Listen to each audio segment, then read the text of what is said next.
नमस्कार दोस्तों, नमः शिवाय। जीवन ज्योति चैनल में आप सभी का हार्दिक स्वागत करती हूँ। दोस्तों, मैं सपना शुक्ला आज की वीडियो में बात करूंगी पौष पूर्णिमा व्रत के विषय में। साथ ही स्नान दान की पूर्णिमा कब है, सत्य व्रत किस दिन रखा जाएगा और माघ स्नान का नियम कब से शुरू हो रहा है, माघ मास कब से शुरू हो रहा है और माघ स्नान का जो भी नियम और संकल्प हम लेते हैं ये कब से हमें लेना है, कब से शुरू करना है। तो ये वीडियो बहुत ही ज्यादा हेल्पफुल होने वाली है। बहुत सारी जानकारी आप लोगों को मिलने वाली है इस वीडियो में, तो आप लोग अंत तक बने रहिएगा। चैनल पे यदि पहली बार है तो चैनल को सब्सक्राइब कीजिएगा। वीडियो मेरा उपयोगी लग जाए, अच्छा लग जाए तो इसे और लोगों में शेयर किया कीजिए, लाइक भी जरूर ही कर दिया कीजिए। कमेंट बॉक्स में नमः शिवाय अवश्य लिखिएगा दोस्तों। तो आइए सभी महत्वपूर्ण बातों को समझ लेते हैं। दोस्तों, सबसे पहले मैं बता दूं कि पौष पूर्णिमा 13 जनवरी को पड़ रही है। अब यहाँ पर समझने वाली बात यह है कि 13 जनवरी को ही पूर्णिमा का व्रत भी है, 13 जनवरी को ही भगवान सत्यनारायण जी का व्रत भी है, सत्य व्रत भी है, स्नान दान की पूर्णिमा है और 13 जनवरी से ही माघ स्नान का नियम संकल्प जो भी भाई बहन को उठाना है वो 13 जनवरी से ही प्रारंभ करेंगे। तो ये बात क्लियर हो गई।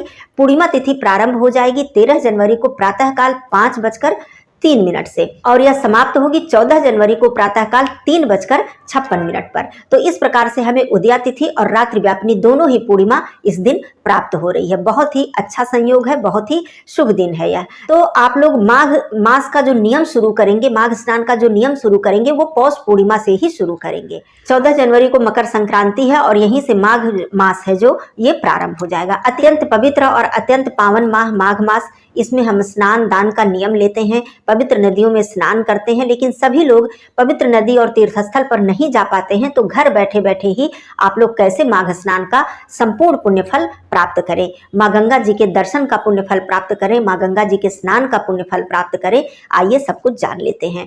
तो यहाँ पर ये बात क्लियर हो गई कि 13 जनवरी से आप लोगों को नियम उठाना है। अब नियम में जो भी भाई बहन जैसे भी नियम उठा सके, जैसी उनकी शारीरिक शक्ति हो, क्योंकि माघ मास में ठंड बहुत ज्यादा पड़ती है। जहां तक स्कंद पुराण की बात करूं तो यह वर्णन मिलता है कि माघ मास में हमें गर्म पानी से स्नान नहीं करना चाहिए, ताजे जल से स्नान करना चाहिए। तो ये तो अपनी शारीरिक क्षमता के अनुसार, अब सभी लोगों के शरीर में बहुत ही दिक्कत है, घुटनों में दिक्कत है, हड्डियों में परेशानी है, तो बहुत ही ठंडे जल से सभी लोग स्नान नहीं कर पाते हैं। मैं यहाँ पर ये कहूंगी कि यदि आप स्नान का नियम उठाते हैं और ठंडे जल से आपको दिक्कत है तो आप थोड़ा गर्म जल से ही स्नान करें, लेकिन आप नियम यदि उठाते हैं तो जरूर उठाएं। ये सोचकर नियम ना छोड़े कि हमें गर्म पानी से स्नान करना है तो हम कैसे नियम ले। कोई बात नहीं है, हमारी शारीरिक स्थिति, हमारी परिस्थिति को भगवान भी समझते हैं। बस नियम यह है कि यदि आप गर्म पानी से स्नान करते हैं तो उसमें आप गंगा जल नहीं मिलाएंगे। दूसरी बात, घर बैठे बैठे ही गंगा स्नान का पुण्य फल कैसे प्राप्त करें। इसके लिए आपको सबसे पहला नियम तो ब्रह्म मुहूर्त में स्नान करना होता है। सूर्योदय से पहले हमें स्नान करना होता है, जिस प्रकार हम कार्तिक स्नान करते हैं, ये नियम है।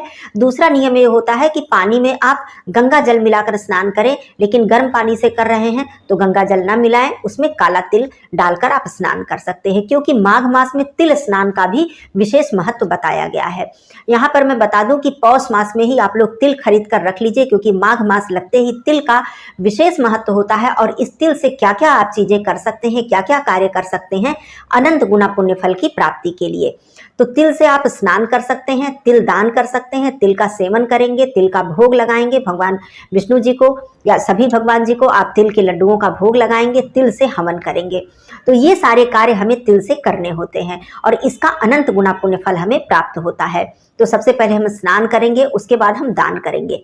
दान में मुख्य रूप से तिल दान, इसके साथ आप अन्न, वस्त्र, दक्षिणा और जो भी आपकी शक्ति सामर्थ्य हो आप दान कर सकते हैं, लेकिन तिल दान सबसे ज्यादा महत्वपूर्ण होता है। तो स्नान करने के बाद सबसे पहले भगवान सूर्य देव जी की पूजा कीजिएगा, जिसमें कि तिल पानी में डालकर और मिष्ठान डालकर आप भगवान सूर्य देव जी को अर्घ्य दीजिए। दूसरा कार्य आपको दान करना है, तो आप तिल दान, चाहे सूखा तिल का दान करें, चाहे लड्डू बनाकर आप दान करें, जैसे भी आप कर पाए आप तिल का दान जरूर करें। तीसरा कार्य आपको तिल से हवन करना चाहिए माघ मास में। अब यदि आप पूरे मास में हवन कर लेते हैं, प्रत्येक दिन कर लेते हैं, जिसमें कि बहुत कोई मुश्किल काम नहीं है, आप चाहे तो गाय के उपले पर या फिर आम की लकड़ी पर तिल, गुड़ और घी, तीन ही सामग्री आपको मिल जाए या फिर पैकेट वाली हवन सामग्री मिल जाए, उसे भी आप मिला लें। और नहीं मिलता है तो तिल, गुड़ और घी को मिलाकर आप लोग सूक्ष्म हवन अपने घर में प्रतिदिन ओम नमो भगवते वासुदेवाय इस मंत्र को बोलकर 5 आहुति 7 आहुति दे सकते हैं, कोई बड़ी बात नहीं है। यदि आप प्रतिदिन नहीं कर पाते हैं तो मुख्य तिथि पर, जैसे कि माघ मास लगते ही 3 दिन दिन बीतने के बाद चतुर्थी तिथि आती है, जो कि गणेश चौथ के नाम से, तिल चौथ के नाम से हम लोग जानते हैं। सकट व्रत जिसे कहते हैं, माताएं बहनें धारण करती हैं, आप इस पर कर लें। उसके बाद एकादशी आएगा, प्रदोष, द्वादशी, अमावस्या, बसंत पंचमी, पूर्णिमा और अगले पक्ष की जो एकादशी आएगी, द्वादशी आएगी। तो ये सारी महत्वपूर्ण तिथियां हैं जिस पर आप तिल से हवन कर सकते हैं, यदि आप प्रत्येक दिन नहीं कर पाते हैं, प्रतिदिन नहीं कर पाते हैं।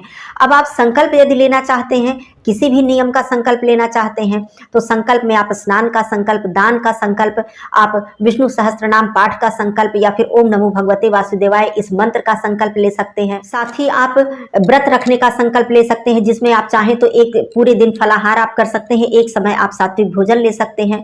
व्रत रखने का संकल्प न भी ले पाए तो आप पूरे माह में शुद्ध सात्विक भोजन ग्रहण करें, ये भी आपका एक नियम हो जाता है।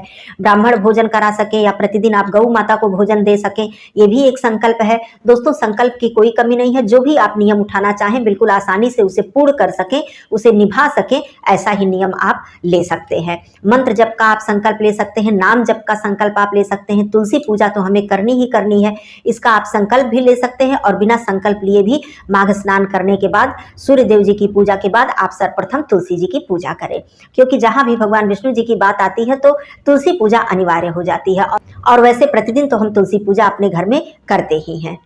तो ये सारे माघ स्नान के पुण्य फल थे, मतलब माघ स्नान हमें घर पे बैठे बैठे हम कैसे कर सकते हैं, इसका ये विधि थी। अब दूसरी बात, माँ गंगा जी के निमित्त हमें क्या करना चाहिए। तो माघ स्नान जब हम सुबह सवेरे कर ले तो सबसे पहले स्नान करने के बाद आप अपने घर में ही माँ गंगा जी का ध्यान करके, उनका स्मरण करके, उन्हें प्रणाम करके एक घी का दीपक माँ गंगा जी के निमित्त आप प्रज्वलित कर सकते हैं अपने घर में या अपने घर के आंगन में या पूजा स्थल पर। या फिर सबसे अच्छा है कि आपके जो पानी का आपके घर का स्रोत है, जो मुख्य स्रोत है आपका, वहां पे चाहे हैंडपंप लगा हुआ है, चाहे वहां पे मोटर लगा हुआ है, जो भी है मुख्य स्रोत, वहां पर आप माँ गंगा जी का ध्यान करके एक दीपक प्रज्वलित प्रतिदिन आप कर सकते हैं। इससे आपको गंगा दर्शन का और गंगा में दीप दान करने का पुण्य फल प्राप्त हो जाएगा। तो ये कार्य आप प्रतिदिन कर सकते हैं। और संध्या के समय भी जब आप तुलसी पूजा करेंगे, संध्या पूजन करेंगे, उस समय भी माँ गंगा जी के निमित्त आप दीप दान करना बिल्कुल मत भूलिएगा। तो इससे आपको संगम में स्नान करने का और माँ गंगा जी के निमित्त दीप दान और उनका दर्शन करने का पुण्य फल प्राप्त हो जाएगा। ये कार्य आप कर लीजिएगा।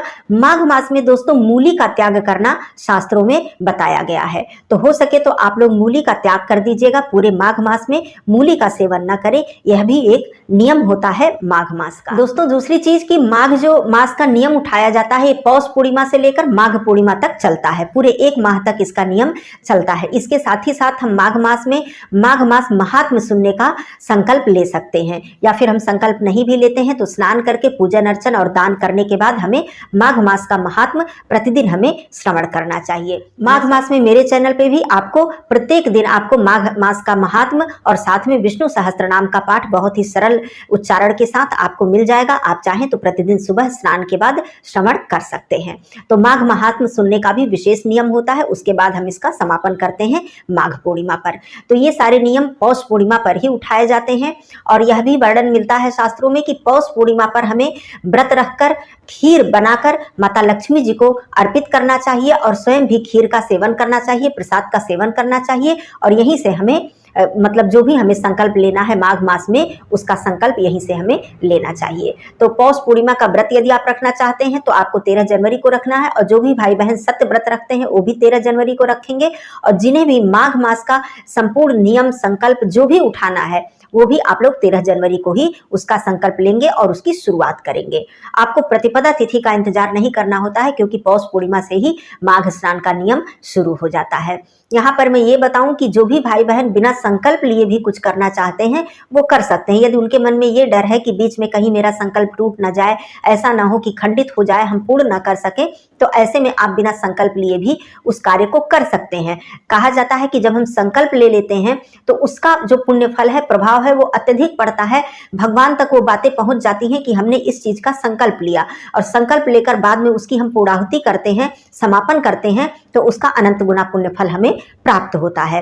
तो संकल्प लेना आवश्यक होता है, लेकिन संकल्प उसी कार्य का ले जो आप कर सके, जितना आप कर सके उतना ही संकल्प ले। ऐसा संकल्प न ले कि जिससे कि आप पूर्ण ना कर सके और बीच में वो संकल्प खंडित हो जाए, तो ऐसा संकल्प आप लोग बिल्कुल ना लें। दूसरी चीज, कौन कौन से कार्य का और भी आप संकल्प ले सकते हैं, जैसे कि मंदिर में दिया जलाने का संकल्प, मंदिर में दीप दान करने का संकल्प, यह भी आप ले सकते हैं माघ मास में। तो आपके आसपास किसी भी देवी देवता का मंदिर हो, जरूरी नहीं कि भगवान कृष्ण जी या भगवान विष्णु जी का ही मंदिर हो, भगवान भोलेनाथ जी का हो, माता रानी जी का मंदिर हो, माँ काली जी का मंदिर हो, कोई भी मंदिर हो, वहां पर जाकर आप दीपदान प्रतिदिन माघ मास में कर सकते हैं। तो आप लोग ये मत चिंता करें कि ठंडे पानी से हमें स्नान कैसे करना, आप गर्म पानी से भी करें, पानी में तिल डालकर आप स्नान करें, ये तिल स्नान का आपका नियम भी हो जाएगा।